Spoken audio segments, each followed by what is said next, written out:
Good morning. Good afternoon. Thank you. Is it hard as leader of the Democrats when the Republicans are in charge and they're constantly unable to move FISA, we don't know the path on Ukraine, there's all this toing and froing, to say, okay, guys, this is what we're going to do?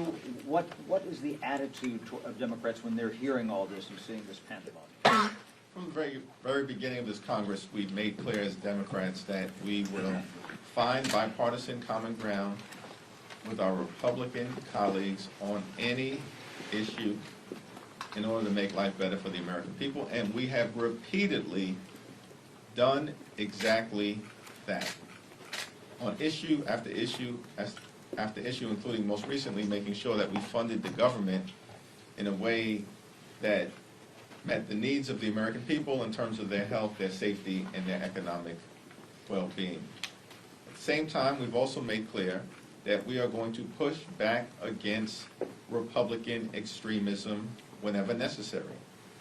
And we have had to repeatedly do it because the extreme MAGA Republicans are determined, for instance, to rip away reproductive freedom from the women of America and to impose their draconian economic philosophy, which is anchored in tax cuts for the wealthy, the well-off, and the well-connected.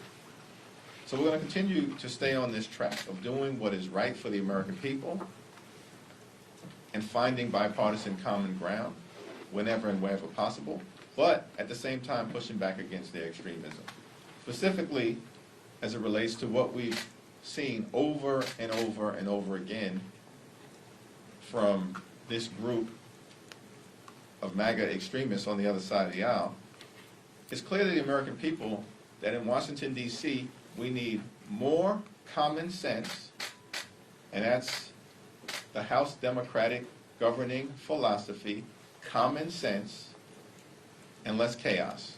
And unfortunately, what we've seen from House Republicans from the very beginning of this Congress is chaos, dysfunction, and extremism, and it hurts the American people. Is the Speaker getting marching orders from the President, former President, who's going to meet him at Mar-a-Lago tomorrow? Do you fear that? That's a question that Speaker Johnson is going to have to answer himself.